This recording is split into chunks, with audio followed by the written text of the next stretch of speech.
de las ideas, ¿sí? Es una conversación tangencial, entonces el paciente le preguntamos sobre un aspecto y el paciente nos contesta otro y tiende a irse, hay una dispersión en su discurso, o su lenguaje es inusualmente limitado, entonces hay alteraciones en su lenguaje, entonces el paciente tiene un lenguaje muy limitado, ¿sí? O escaso. Entonces el paciente es poco comunicativo. Si está presente esta alteración de esta característica en el pensamiento desorganizado, entonces se dice que está presente esta tercera característica. Y la cuarta característica, ¿sí? Que también no es fundamental que se presente, decíamos que la primera y segunda sí es fundamental que estén presentes, que decíamos, ¿sí? Del estado mental, alteración de estado mental en forma fluctuante, de inatención, estas dos deben estar presentes y puede estar o no presente la tercera o la cuarta, no es fundamental que estén estas dos, puede estar una u otra. Y la cuarta serían alteraciones del nivel de conciencia, que es la de las más fáciles de evaluar, entonces alteraciones del nivel de conciencia de nuestro paciente. Y entonces si el paciente está somnoliento o el paciente tiende a quedarse dormido durante la entrevista, o bien el paciente ya tiene alteraciones más, más graves, como sería la presencia de estupor o coma, ¿sí? Entonces, si está presente esta cuarta característica, nos va fundamentando el diagnóstico. Entonces decíamos, la presencia del delirium requiere la presencia de la característica 1 y 2, ¿sí? Y cualquiera de la 3 y 4 para poder hacer el diagnóstico de un delirio. Si hablamos del diagnóstico diferencial, generalmente es con 3 patologías que podemos hacer el diagnóstico diferencial, que sería la demencia, ¿sí? Un deterioro cognitivo de esas funciones superiores en forma progresiva, o bien un estado de depresión en el paciente y algunos de los síndromes psiquiátricos, como pueden ser trastornos obsesivo-compulsivos o trastornos maníacos, ¿verdad? Entonces, problemas psiquiátricos, ¿sí? Agudos. Deben considerarse dentro del diagnóstico diferencial del delirium, aunque estos síndromes a menudo coinciden con el delirium y puede tener más de uno el paciente, entonces pueden coincidir, ¿sí? Con el estado de delirio. Entonces, generalmente el escenario más común es determinarse de adulto mayor que se presenta con confusión, tienen delirium, o tiene demencia, o tiene ambos. Entonces, frecuentemente se puede asociar con la demencia. Ya veíamos que uno de los factores predisponentes para que se presente el delirium, ¿sí? Era la demencia, ¿verdad? Entonces, factores predisponentes, aparte de mayor edad, teníamos la demencia. Entonces, no es raro que el paciente que tiene demencia y al hacerse hospitalizado presente un cuadro de delirio, ¿sí? Muchas veces no se tiene una información de registros médicos o de familiares del estado mental del paciente. Y entonces muchas veces se debe asumir que el paciente presenta el delirium. Entonces no debemos asumir de que el cuadro es de demencia. No, primero tenemos que asumir que es de delirium si no se presentan antecedentes médicos o familiares del diagnóstico previo de demencia. Por otro lado, si tenemos información de cambios agudos en el estado mental, ¿sí? Entonces cambios agudos en el estado mental del paciente con confusión y que presenta fluctuaciones, y estas fluctuaciones son de una duración de minutos a horas, ¿sí? Con una alteración del nivel de conciencia, pues aquí lo que debemos pensar es que el paciente presenta un delirio, ¿verdad? a través de lo que decíamos de esta evaluación del estado mental de confusión, ¿sí? Recordemos que el delirium puede ser, en su presentación puede ser de dos formas, ¿verdad? Decíamos el hipoactivo, que es el más frecuente y muchas veces no diagnosticado, y el hiperactivo, ¿sí? Y que el hipoactivo puede confundirse con una depresión y el hiperactivo puede confundirse con un cuadro de manía, ¿verdad? Entonces es prudente evaluar a estos pacientes por delirio, ¿sí? En lugar de atribuir la presentación a una enfermedad psiquiátrica. Entonces pensar primero en delirium y después pensar en un cuadro psiquiátrico, como podría ser un cuadro depresivo o un cuadro maníaco, ¿verdad? Entonces es fundamental tener presente, ¿sí?, estos dentro del diagnóstico diferencial. La demencia, que muy frecuentemente puede ser un factor predisponente para el delirium, pero también cuadros psiquiátricos agudos, ¿sí?, como serían los cuadros maníacos, o bien una depresión asociada al delirio. Si hablamos ahora de lo que sería la evaluación y el manejo de estos pacientes, ¿sí?, entonces cómo vamos a evaluarlos y a manejarlos, ¿sí? Entonces vamos a hacer la evaluación y manejo o tratamiento de estos pacientes que presentan el delirium, ¿sí?, y son pacientes de la tercera edad que han sido hospitalizados. Primero hay que considerar lo que es una emergencia médica. Entonces no es un cuadro banal, ¿verdad? Es un cuadro de emergencia y que pone en riesgo la vida del paciente.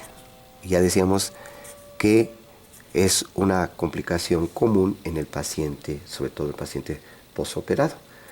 Por lo que requieren una evaluación, ¿sí?, una evaluación rápida estos pacientes y apropiada, ¿verdad? Una evaluación rápida y apropiada.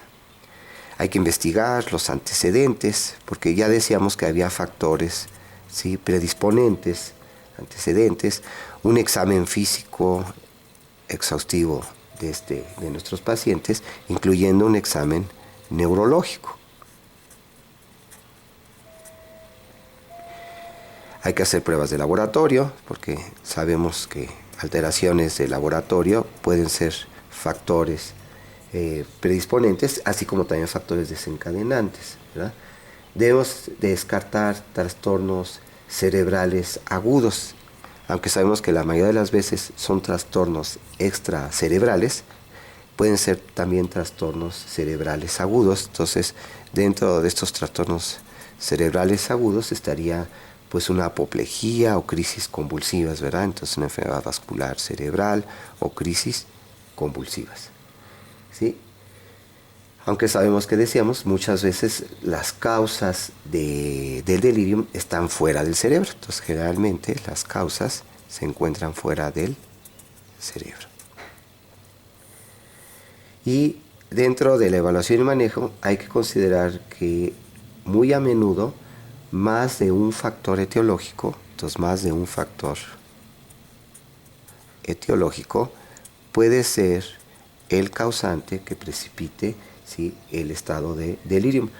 Por lo tanto, es importante realizar una revisión exhaustiva de todos los elementos. Y entonces hay autores que han descrito una neumotecnia utilizando las mismas palabras de delirium, ¿sí? Entonces, para dentro de los factores etiológicos podemos usar la neumotecnia de delirium, ¿sí?, en donde tendríamos que tener primero evaluar, ¿sí? Entonces tenemos que evaluar, ¿sí?, y tratar las causas, ¿sí?, modificables comunes en el delirium. Entonces evaluar y tratar las causas modificables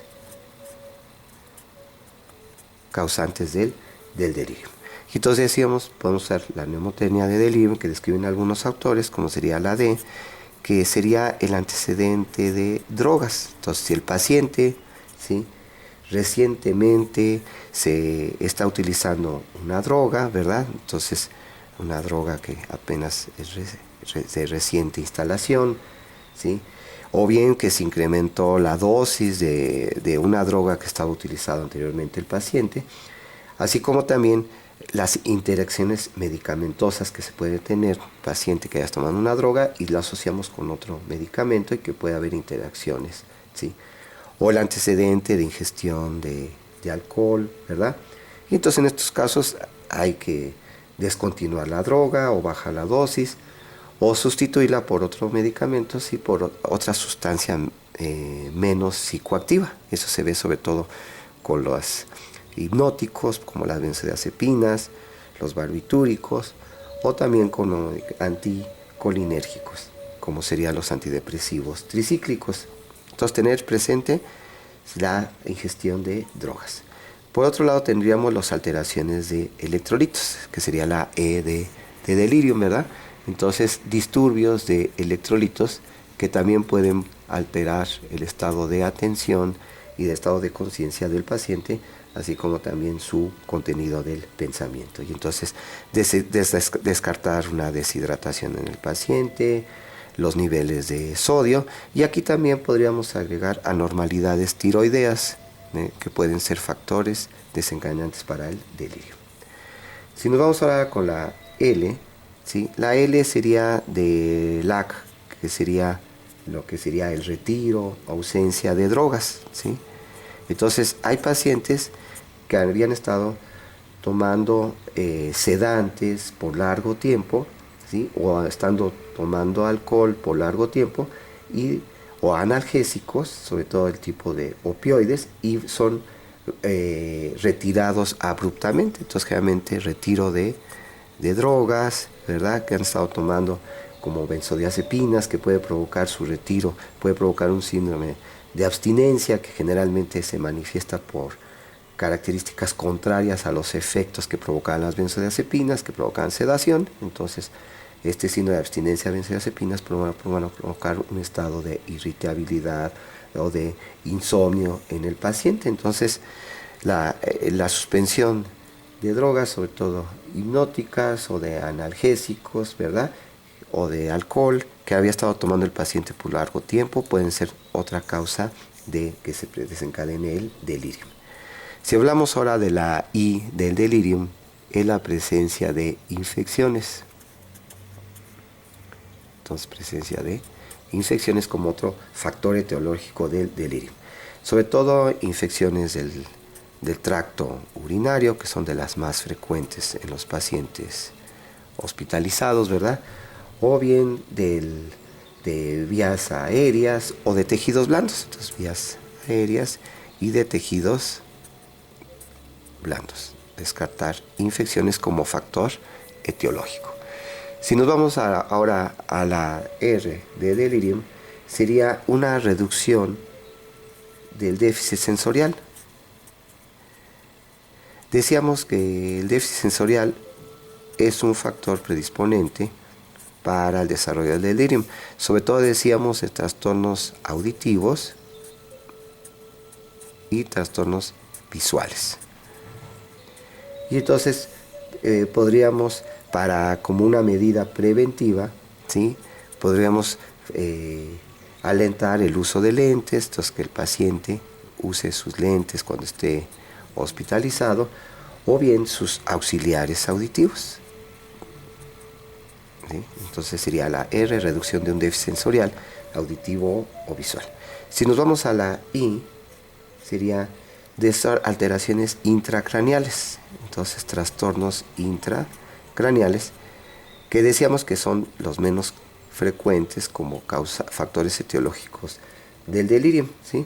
Entonces hay que considerar la presencia de hemorragias cerebrales o problemas isquémicos cerebrales, una enfermedad vascular cerebral ya sea hemorrágica o isquémica, o la presencia de neoplasias, ¿sí? Asociadas al delirium, o de neuroinfección, ¿verdad? De una meningitis, ¿sí? Y entonces, que generalmente lo podemos sospechar cuando el paciente presenta un nuevo déficit neurológico, que puede ser focal, como una hemiparesia, o una hemiplegia, o una afasia. Si nos vamos a la U del delirium, como factores etiológicos, tenemos desórdenes o alteraciones urinarias, urinarias y fecales.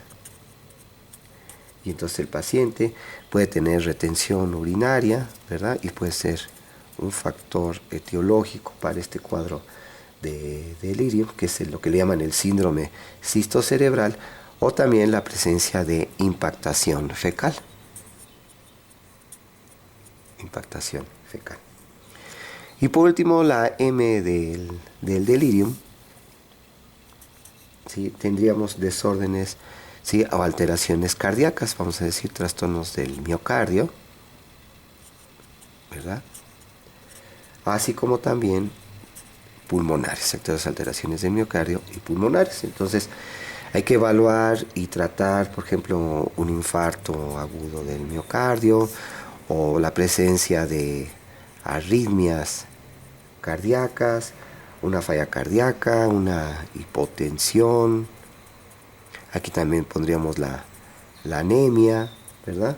Severa, o exacerbación de una enfermedad pulmonar obstructiva crónica que nos lleva a una hipoxia, a una hipercapnia.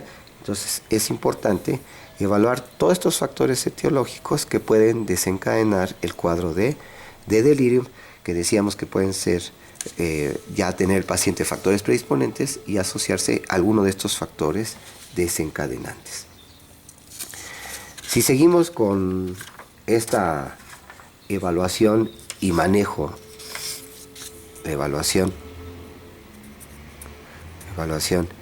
y manejo del paciente de la tercera edad con delirium, ¿sí? Aparte que teníamos lo que habíamos comentado de evaluar y tratar causas modificables, que era de la neumotenia de delirium, también vamos a prevenir y manejar complicaciones. Entonces vamos a prevenir complicaciones. ¿Qué complicaciones podemos tener? ¿Sí? Y entonces puede ser que el paciente tenga una incontinencia urinaria por sus alteraciones del sensorio. Y entonces hay que implementar un programa para que el paciente vaya al baño, ¿verdad? Prevenir y tratar complicaciones como sería la inmovilización y caídas, ¿verdad? Entonces, en estos casos, sí, hay que evitar en lo posible las restricciones físicas, ¿verdad? Hay que movilizar al paciente con asistencia, una terapia física, ¿verdad? Lo más pronto posible en estos pacientes, ¿sí? También evitar las complicaciones como sería la presencia de úlceras de presión, ¿verdad? Las úlceras de presión también hay que prevenirlas y tratarlas. Para eso es importante movilizar al paciente, así como monitorear los puntos de presión. Tratar también disturbios del sueño. Entonces, estos disturbios del sueño hay que implementar en lo posible un programa no farmacológico de higiene del sueño, ¿sí? Incluyendo el protocolo que el paciente duerma de noche. En lo posible hay que evitar sedantes, ¿sí? Hay que evitar despertares innecesarios, como por ejemplo la toma de signos vitales durante la noche. También hay que prevenir otras complicaciones como serían los disturbios o los desórdenes alimenticios. Entonces es importante en estos pacientes monitorear la toma de su dieta, si es necesario proveer una asistencia para la alimentación si es necesario, ¿verdad? Y precaución de la aspiración, y así es necesario también suplementos dietéticos. ¿Qué otras medidas de evaluación y manejo? Vamos a tener que mantener al paciente confortable y seguro. Entonces mantener a nuestro paciente en un estado confortable y seguro. Entonces aquí tenemos, por ejemplo, intervenciones de comportamiento. Entonces dentro de estas intervenciones de comportamiento tenemos que enseñar al personal de hospitalización un escalón, ¿sí?, de tratamiento de estos pacientes, sobre todo en el delirium hiperactivo o agitado, ¿verdad? Y entonces va desde la contención verbal, entonces sobre todo el paciente que presenta un estado de hiperactividad, ¿verdad? Un delirio activo, hiperactivo, entonces podemos usar en un principio la contención verbal. Entonces, como son pacientes que están muy activos, muy excitados, entonces tenemos que tener una contención verbal. Entonces, en esta contención verbal, el paciente debemos tener una actitud tranquilizadora, ¿verdad? Una actitud tranquilizadora con el paciente para darle mantener a nuestro paciente en un ambiente confortable y seguro. Entonces, tranquilizadora, una actitud firme, una actitud segura, ¿verdad? Una actitud serena, mantener una empatía con el paciente y evitar actitudes hostiles y desafiantes, ¿sí? De ahí también se requiere muchas veces una compañía tranquilizadora, como podría ser alentar la visita del familiar, de los familiares más cercanos que tengan empatía con el paciente. Si no es posible con la contención verbal, hablamos de la contención mecánica, que debe ser la última instancia, ¿sí? Entonces, cuando la conducta está muy agitada y supone un peligro para sí mismo del paciente o para los demás, para la sujeción mecánica se requieren 5 personas, ¿verdad? En donde se van a tomar cada uno de los miembros, se van a separar entre sí los miembros y también sujeción de la cabeza y ligeramente la incorporada a la cabeza para disminuir el riesgo de aspiración. Y solo por un tiempo necesario. Solo por un tiempo necesario hacer esta contención mecánica, ¿sí? Y mientras que se logra sustituir con otras medidas, ¿sí? Como sería la intervención farmacológica. Entonces hablamos de la intervención farmacológica. Entonces mantener al paciente en un lugar seguro y confortable, ¿sí? Y entonces a través de interacciones del comportamiento, y otro sería la intervención farmacológica, que generalmente se recurre a esta, ¿sí? En los pacientes que están en una hiperactividad o en un cuadro de muchas alucinaciones visuales. Entonces, generalmente el uso de drogas debe ser en baja dosis. Entonces, se recomienda que sea en baja dosis para evitar una sedación del paciente. Entonces, usan baja dosis de antipsicóticos. Esto para evitar una prolongación de la contención mecánica por 5 personas, ¿verdad? Y entonces, generalmente los antipsicóticos se usan los de alta potencia. Aunque sabemos que estos de alta potencia son los que tienen mayor efectos extrapiramidales, ¿sí? Y con los más utilizados sería el haloperidol, que tiene la ventaja de poderse administrar por vía parenteral, o también la risperidona y la olanzapina. Son los más antipsicóticos más utilizados, ¿verdad? Que sería para la intervención farmacológica dentro de la evaluación y manejo de estos pacientes, ¿verdad? Muy bien. Aquí es muy importante, dentro de esta evaluación y manejo, ¿sí?, restaurar lo más posible la función.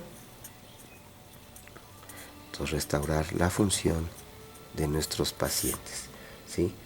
Y entonces, dentro del entorno del hospital, pues reducir el ruido en la sala de hospitalización, proveer una adecuada iluminación a nuestro paciente, tanto diurna como nocturna, o más bien alentar al familiar, ¿sí?, para que traiga, primero alentar la visita y que traiga objetos familiares de la casa, ¿sí?, que pueden ayudar al paciente a restaurar sus funciones. Y entonces, este sería el entorno del hospital. Tenemos también un reacondicionamiento cognitivo. Y en este recondicionamiento cognitivo, el personal debe reorientar al paciente, entonces ayudar al paciente a reorientarlo en el día, la fecha, en el lugar en el que se encuentra, los 3 turnos de las 24 horas. Este personal debe estar ayudando a orientar al paciente, debe animarlo a que haga sus actividades diarias, entonces dentro de lo posible trate de alimentarse él solo, de deambular en forma asistida, que vaya al baño, ¿verdad? Y entonces hablamos del uso de la terapia física y de la terapia ocupacional, ¿verdad? También hay que educar a la familia, entonces hay una educación a la familia acerca de lo que es el delirium, las causas, que la mayoría de los casos su reversibilidad, ¿sí? Y la mejor manera de interactuar al paciente para un plan de alta. Entonces sería para restaurar su función. Y por último, si hablamos de algo fundamental, que es la prevención de este delirium en los pacientes, ¿sí?, adultos mayores de 70 años o más, para que no presenten el delirium cuando están hospitalizadas, es generalmente necesaria una intervención multifactorial proactiva para reducir la incidencia del delirio en estas personas, ¿sí? Entonces es muy importante determinar los factores de riesgo, ¿verdad? Entonces decíamos que a mayor número de factores de riesgo, mayor número de factores desencadenantes, ¿verdad? Y entonces hay que ir determinando factores de riesgo, protocolos de sueño no farmacológico, ¿sí? Entonces protocolos de sueño no farmacológico, reorientación del paciente en tiempo, espacio, lo que sería el uso de lentes, el uso de auxiliares auditivos, ¿verdad? Para que no haya esa restricción sensorial, evitar deshidratación, una consulta geriátrica, ¿sí?, antes de la cirugía y después continuarla hasta el alta del paciente. En lo posible evitar analgésicos sedantes, entonces usar analgésicos como el tipo de acetaminofén para el dolor, porque el dolor también es un factor desencadenante para el delirium, o bien AINES, ¿verdad? Se pueden utilizar como analgésicos, así como también reducir el uso de medicamentos de sedación. Y entonces, si es necesario usar sedación en estos pacientes, en lo posible utilizar sedación superficial y no sedación profunda, para que estos pacientes, ¿sí?, no desarrollen este delirium, que decíamos que es la causa más común de complicación quirúrgica en los pacientes hospitalizados de la tercera edad.